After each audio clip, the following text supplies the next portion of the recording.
outreach to ASEAN as a whole, the 10 ASEAN countries. So today is the launch of the International Property Rights Index, and we're doing it in ASEAN, beginning with a global launch officially today in Kuala Lumpur. We have a few media engagements later on this afternoon and tomorrow, and then we're going to Bangkok for a briefing session on Wednesday, and then we're going to Singapore for another briefing session on Thursday and Friday. So it is an ASEAN-wide initiative. The event is run in partnership with a very important organization, Property Rights Alliance. We have the Executive Director of Property Rights Alliance, Mr. Lorenzo Montanari, who will speak about PRA in a little bit. But I just want to let you know that we have been partnering with Property Rights Alliance all the way since 2010, if I remember, maybe even before that, before IDEAS was actually set up, we have been involved. Before IDEAS was officially launched, we have been involved in the publishing of International Property Rights Index, working with the Property Rights Alliance. I'm also very grateful to the Ministry for Domestic Trade, Cooperative and Consumerism, KPDNKK, for helping us out today. We have Encik Burhan, we invited as well the Secretary General, who is unfortunately unable to join us today, but we have Encik Burhan, who is I don't know what the official title is, lead negotiator for the IP chapter. Basically, if you don't like the IP chapter, he's the one to blame. So that's to cut it short. But he will be talking, he will be presenting, he will be briefing us about what's the content of the IP chapter later on, and he will try to answer the various different questions and allegations that have been thrown at the IP chapter in particular. I'm not going to go into too much details of the index itself, because you will see later on as we go through the day, through the half day, the actual content of the index is actually quite comprehensive in nature. It does cover the different sections. It covers the legal and political environment. It covers physical property rights. It covers intellectual property rights. But I fully understand that in the with all the shenanigans happening around TPP, intellectual property is the one that people are talking about. In particular, many people are concerned about the impact of a stronger IP regime on the price and access to medicine. That's why we included in your pack, you will see a paper written by Philip Stephen. In your pack, you should have one that answers specifically the question, will increasing term of data exclusivity for biologic drugs in the TPP reduce access to medicine? And if you read, you will find that if you look at the data, actually the answer is no, it will not reduce access to medicine, it will not increase the cost either. Philip Stephen, who authored this paper, is director of the Geneva Network, and he's also a fellow at CNET, at Southeast Asia Network for Development. But we'll go into all this later on. So the format of the day is quite straightforward. We're going to have, immediately after this, I'm going to invite Mr. Lorenzo Montanari to explain to us what the Property Rights Alliance is. Then we will have Professor Sari Levy to do a full briefing of the content of the International Property Rights Index. You will get a copy of the summary for Malaysia. We are waiting for the copy, right? So we will distribute a bit later on. The summary, you will see Malaysia's position in the index for this year. And so that will take about half an hour.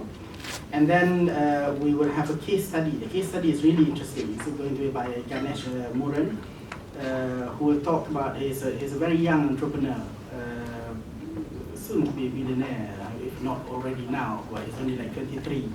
So we're looking for some donation from you, so that's why we're inviting you here. Ganesh is an interesting story. You will hear later on, but this is his story is going to highlight how important IP is for those who are interested in building new technology, creating new technologies and building new businesses. And after that, we will have Burhan Irwan, who will tell us about the IP chapter in TPP. Then we will hear from Nonoy Oplas, a fellow at CNET and president of a Minimal Government Institute in Manila, who will present a wider overview about the impact of this index on ASEAN as a whole. and then we have question and answer. So do bear with us as we take you through this agenda. It's really important to follow through the agenda, because otherwise, we might miss a few pieces here and there about the index.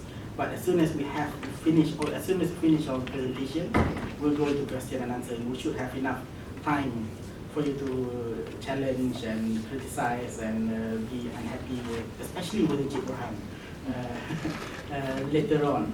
So I'm preparing you for question, Burhan. So let's start by listening to Mr. Lorenzo Montanari.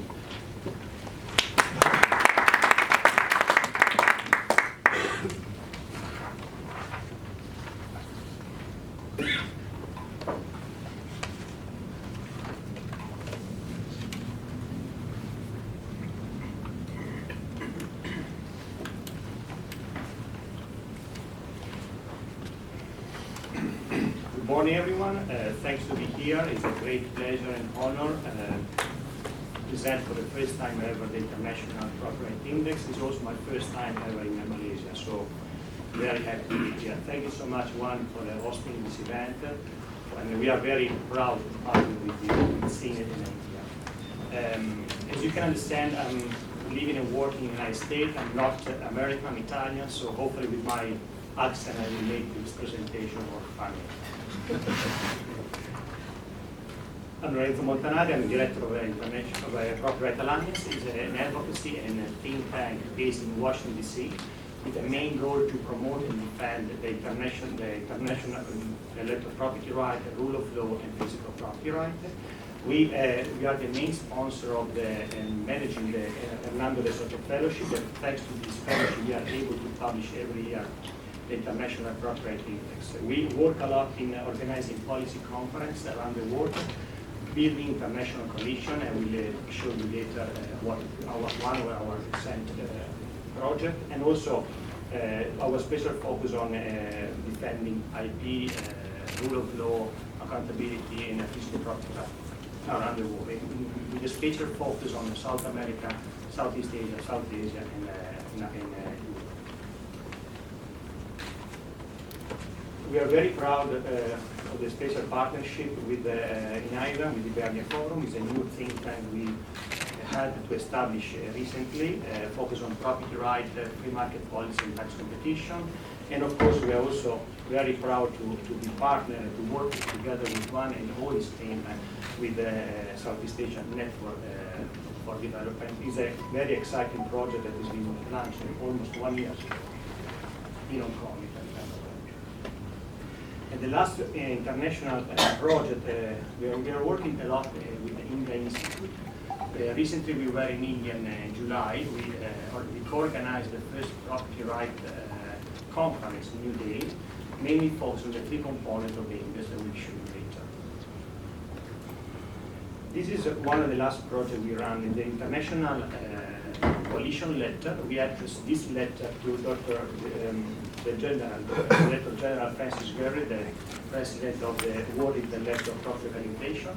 For the first time ever, we were able to get together 85 think tanks supporting IP and rule of law around the world. 85 think tanks representing more or less more than 50 countries. We ran this campaign for more than 6 months. We received a strong endorsement from Dr. Gurry, a positive feedback, and we look forward to work together with WIPO to improve the protection of IP and rule of law around the world. We believe one of the points that we state in this letter is that we consider property right as a human right, and I want to bring your attention to the Article 27 of the Universal Declaration of Human Rights, 1948, that is supporting IP and property right as a human right. Why an index on property right? Together with Hernando de Soto, Professor Hernando de Soto, President of the Institute for Democracy and Liberty, in 2005 we thought there was a need to create a policy tool in order to measure, to have a consistent measure of property right among all countries, mainly focused on physical and IP. The Hernando de Soto Fellowship has been established in 2007. This year, the Hernando de Soto Fellow is Professor Sari Levi Carcinte from the Central University of Venezuela and Boston University. Professor Sari Levi Carcinte, she has a PhD in Development Study and a Master in International Economics and Economics. Is a member of the National Academy of Economic Science, the former Dean of Economic and Social Science Faculty at the Central University of Venezuela. She's a scientific board member of the International Institute of Advanced Economic and Social Studies in Italy and an academic board member of the CEDISE, the biggest, the most important think tank in South America. She's also Fulbright Senior Fellow at the Boston University. Just a quick overview about the index. The first edition was in 2007. Thanks to the partnership with Hernando de Soto, we measured 3 different components, 10 items, I will show you later. In the 2015, we partnered with 92 think tanks around the world, covering 65 countries. We published this year 8 case studies, Peru, Brazil, Italy, Turkey, Sweden, a special case study on property right and religion, a special case study in Asian country and a MENA region. And we analyzed 129 countries.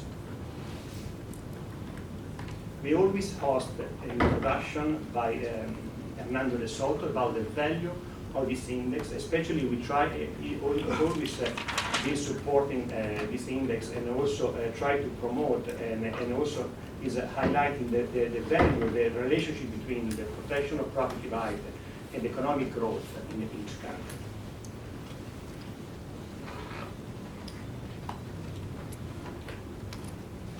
The index has been used so far by different international prestigious magazines like Forbes, Economist, Financial Times, a United States International Trade Commission, OECD, World Bank, and IMF.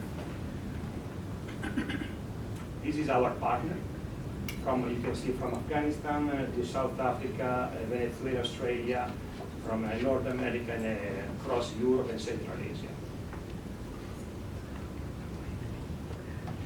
We have Thailand, the think tank in Thailand, CNET, IDEA, and the minimum government from Philippines, supporting the index in the region. The index is, as I mentioned before, is It's focused on 3 main components and 10 items. The scale goes from 0 to 10, with 0 being the worst with regard to protection of property right, and 10 being the best. In 2015, we analyzed and we collect the data around these 3 main components: legal, political environment, physical property right, and IP, between the time slot between 2010 and 2015. And we collect the data through the different sources: World Economic Forum, International Monetary Fund, and World Bank, and also OECD. The first component is the legal political environment. When we mention the legal political environment, we mean judicial independence, rule of law, political stability, and control of corruption. Physical property right is protection of physical property rights, registering property and access to loans. The last component is the intellectual property right, being patent protection and copyright piracy. The 8 case studies, the first one is written by Hernando de Soto. It's a case study on Peru and how the Peruvian government was able to defeat the terrorism, implementing more than 92 property right law in favor of property right. I invite you to read this case study directly to the website. You will see the abstract of each case study in the executive summit that I think later on we are going to out there. There is a case study in Brazil reflecting the social function of property right. Turkey, for how in the last 20 years the Turkish government was able to reform and to implement property protection. A case study in Sweden, so this is very interesting because they show how the property rights system in Sweden has improved in the last 35 years and why Sweden is one of the best performing countries. We have a special case study on Middle Eastern women property right in the Middle East and North Africa. There is a case study that Beverino Oplas is here with us. We're going to present later on. Case study on facial intellectual property right. This is a case study run by Gianmarco Brunelli, is the lawyer of Dolce & Gabbana brand. And we are focused, we analyze the level of a counterfeit product about facial in Europe. And later on, the last but not least, is a special case study. We started from this year on property right from a religious perspective. So property right from, in this case, from a Christian perspective. Next year, we are publishing a case study from an Islam perspective. So every year we try to understand how different religions they are promoting property right or defending property right. And this is Darima Kassim. I hope it's good presentation. This is my contact. I'm more than happy to be in touch with you, to share information, and hopefully also to work in the future with all of you. Thank you so much, and my pleasure to give the floor to Professor Sandrine Cassinta. She's going to give you the data and the result of the index.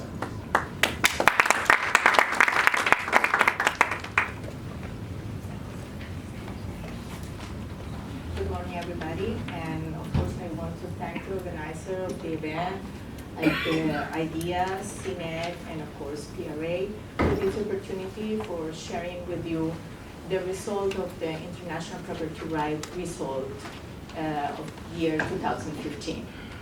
Well, already Lorenzo spoke with you a little bit about the importance of property right. Let me only highlight that they are essential for the liberty of every human being. So they are a goal in themselves as part of human rights. Of course, simultaneously, they act as a catalyst for economic growth and for social development, so they serve as a defense against totalitarian temptation. So the defense of property rights goes beyond and farther of the appropriation of things. We are talking about the appropriation of individual liberty, and this is why they are so important, and we try to enforce them everywhere in the world. So, let me go now directly to what we are speaking about, which is our index of property rights, which I think is important to know why an index. And this is something I want to say. Usually when we want to achieve a goal, we need to follow up, to evaluate how its evolution in time and space. And for that, having a measure is a key tool. And this is the goal of, and this is the importance of having this index. It helps us to evaluate how is the status of property rights all around the world, and of course, in time. So now, yes, let's go to the components of the index. As we have we've been hearing from Lorenzo, the index has 3 components based on 10 items that they are included. First of all is legal and political environment. It wants to grasp the ability of a state to enforce a de jure system of property rights. That's the importance of the legal and political environment. Or at least that's the idea of this component. And it will impact the 2 forms of properties we are dealing with, the physical property rights and the intellectual property rights. So this is the way it's made up, the index. Let's see, for example, the legal and political environment has 4 components itself. The judicial independence, and we are measuring how independent it is from political and economic powers. Second, the rule of law, the political stability, and the level of control of corruption. The physical property rights has 3 components, 3 can compose it. First is an opinion survey about the protection of physical property rights, how easy it is to register a property, how fast you can do it. And the third component is the ease of access to the loan, so you can have a property of your own. The third component, the intellectual property rights, has also 3 items.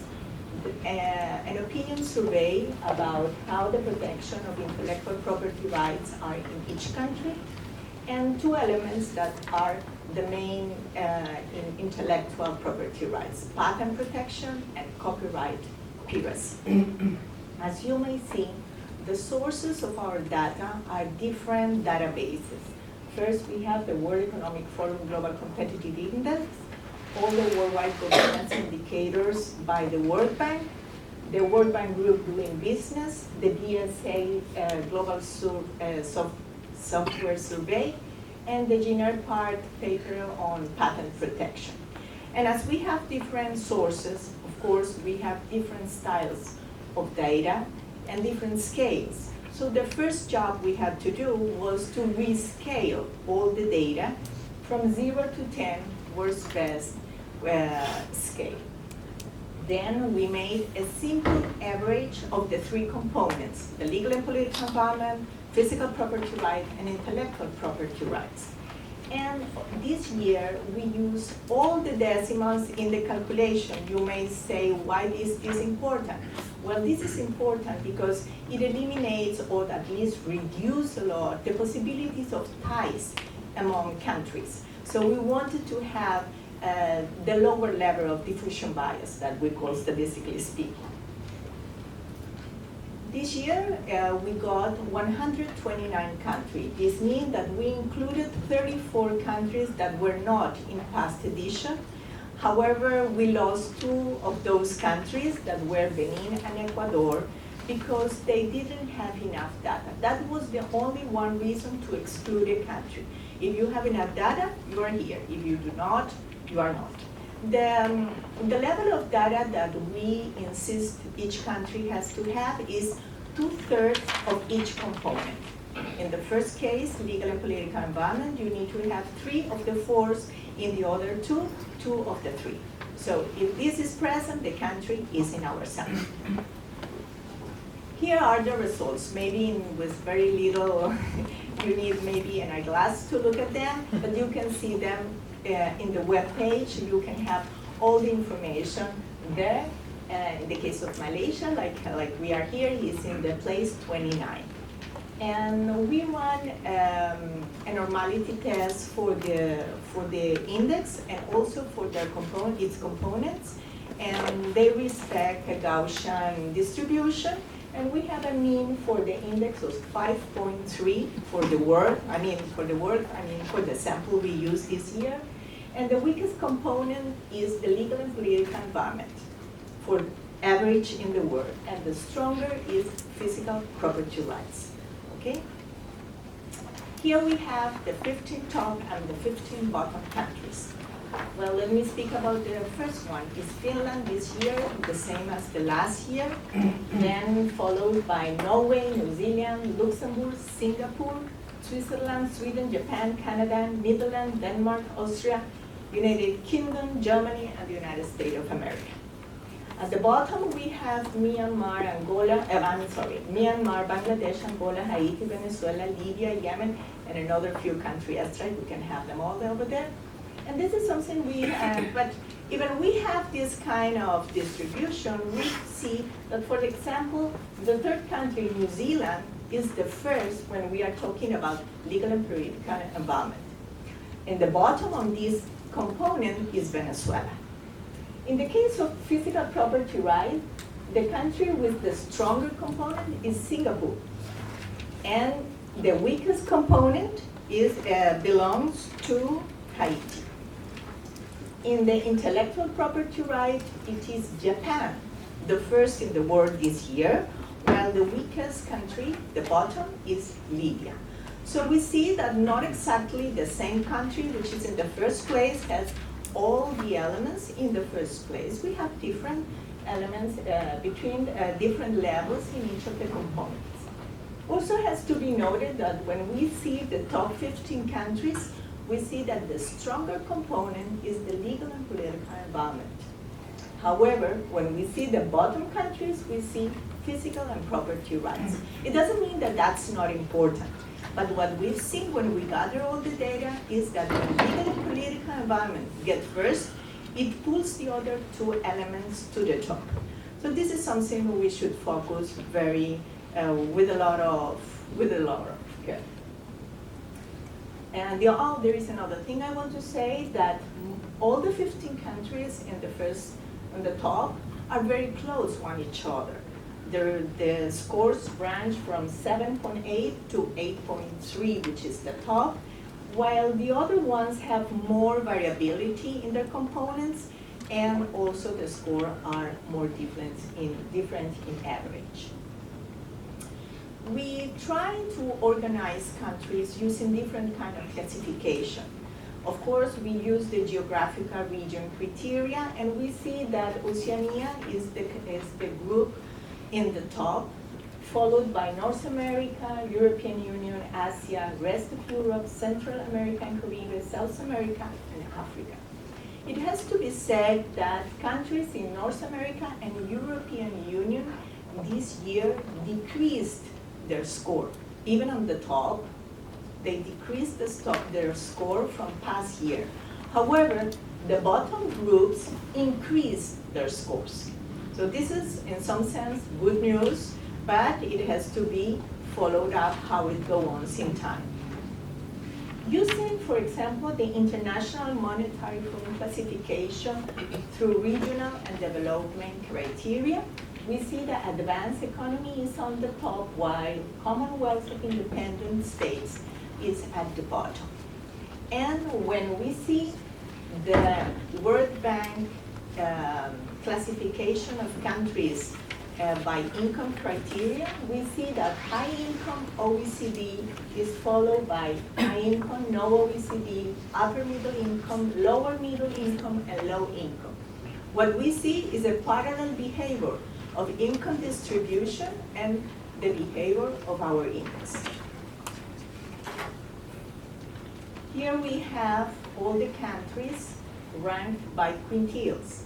We see that 51% of the countries are in the two bottom quintiles, that is 66 countries of our sample, while the top ones are the smaller groups. These are not so good news, but we have a lot to do here. This year we added a demographic perspective to the index. We thought that this was very important because we deal with countries like they were exactly the same size and has the same amount of population, and this is highly different from one to another. So we see that 60% of the population is in 35 countries, which means 4,000 million people, in scores that goes from 4.5 to 5.4. So this means that the average of the index goes down when we weight them by population from 5.3 to 5.176. Another exercise, we have to say that in this tranche, there are included two countries with high population. We are talking about China and India, and they are in that group.